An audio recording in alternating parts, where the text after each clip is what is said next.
नमस्कार। सुलेख कहानियाँ में आपका बहुत बहुत स्वागत है।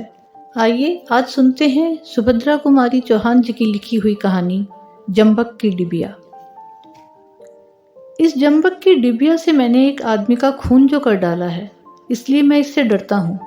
मैं जानता हूँ कि यही जंबक की डिबिया मेरी मौत का कारण होगी, प्रोफेसर साहब ने कहा और कुर्सी पर टिक गए। उसके बाद हम सभी लोगों ने उनसे पूछा, जंबक की डिबिया से मनुष्य की हत्या आखिर हो ही कैसे सकती है? सिगरेट बुझाकर एस्ट्रे पर फेंकते हुए प्रोफेसर साहब ने कहा, बात उन दिनों की है जब मैं बीए फाइनल में पढ़ता था। केठानी हमारे घर का पुराना नौकर था, बड़ा मेहनती, बड़ा ईमानदार। महीनों जब हमारी माँ घर से बाहर रहती थी, वो सारे घर की देखभाल करता था। एक चीज भी कभी इधर से उधर ना हुआ था। एक बार यही बरसात के दिन थे, मेरी छोटी बहन के शरीर पर लाल लाल दाने से उठ आए थे और उसके लिए मैं एक जंबक की डिबिया खरीद लाया। मेरी माँ मशीन के सामने बैठी कपड़े सी रही थी। आसपास बहुत से कपड़े पड़े थे। वहीं मैंने वो डिब्बी खोली, बहन के दानों पर जहां तहां लगाया और डिब्बी माँ के हाथ में दे दी। पास ही केठानी खड़ा खड़ा धुले हुए कपड़ों की तह लगा रहा था। जब मैं बहन के दानों पर जंबक लगा चुका, तब केठानी ने उत्सुकता से पूछा, काय भैया, ई से ई सब अच्छा हुई जाई है? मैंने कहा, हाँ, खाज फोड़ा फुंसी जले कटे सब जगह ये दवा काम आती है। इसके बाद केठानी अपने काम में लग गया और मैं बाहर चला गया। शाम को जब मैं घूमकर लौटा तो देखा घर में एक अजीब प्रकार की चहल पहल है।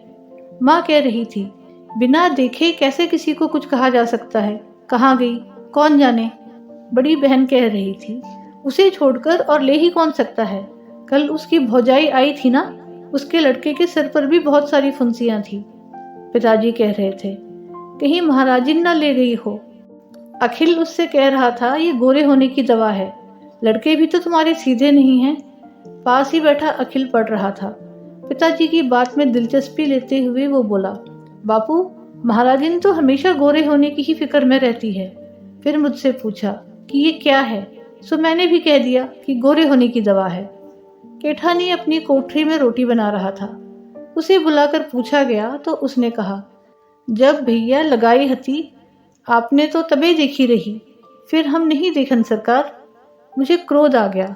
बोला, तो डिबिया पंख लगाकर उड़ गई क्या? केठानी ने मेरी तरफ देखा, बोला, भैया। मैंने कहा, चुप हो, मैं कुछ नहीं सुनना चाहता। सुबह मैं डिब्बी लाया और इस समय गायब हो गई। ये सब तुम्ही लोगों की बदमाशी है। केठानी कुछ ना बोला, वहीं खड़ा रहा। मैं अपने कमरे में चला गया। मैंने सुना वो माँ से कह रहा था, मालकिन, चल के मोरी कोठरी खोल के देख ली। मैं का करी हूँ दवाई ले जाई के, फिर जाऊन चीज लागी मैं मांग ना लोई सरकार से। मैं कोट उतार रहा था। ना जाने क्यों मुझे क्रोध आ गया और कमरे से निकलकर बोला, चले जाओ अपना हिसाब करके, हमें तुम्हारी जरूरत नहीं है। आखिर माँ ने बहुत समझाया, पर हम सब भाई बहन ना माने और माँ ने केठानी को बहुत रोकना चाहा और वो यही कहता रहा, जब तक भैया माफ ना कर देंगे, अपने मुंह से मुझे रुकने को ना कहेंगे, मैं ना रहूँगा। और मैंने ना केठानी से रुकने को कहा और ना वो रुका।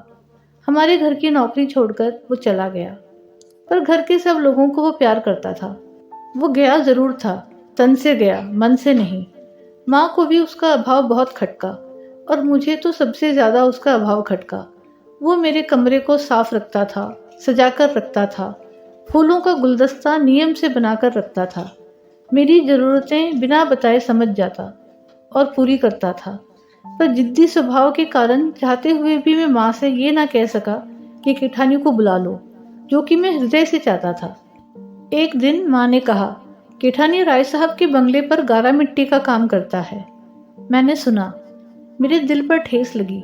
बूढ़ा आदमी, डगमग पैर, भला वो गारा मिट्टी का काम कैसे कर सकेगा? फिर भी चाहा कि यदि माँ कहे कि केठानी को बुला लेती हूँ तो मैं इस बार जरूर कह दूंगा कि हाँ बुला लो।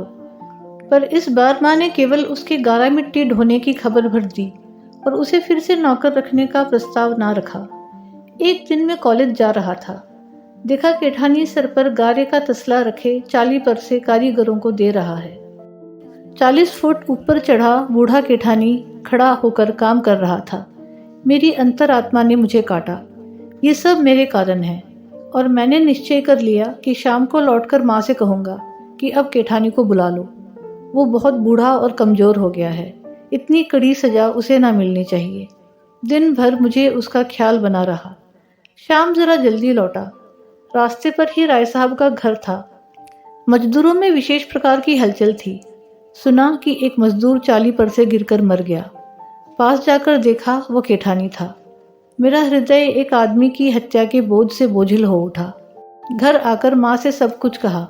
माँ, उसके कफन के लिए कोई नया कपड़ा निकाल दो। माँ अपने सीने वाली पोटली उठा लाई। नया कपड़ा निकालने के लिए उन्होंने ज्यों ही पोटली खोली, जंबक की डिबिया खट से गिर पड़ी।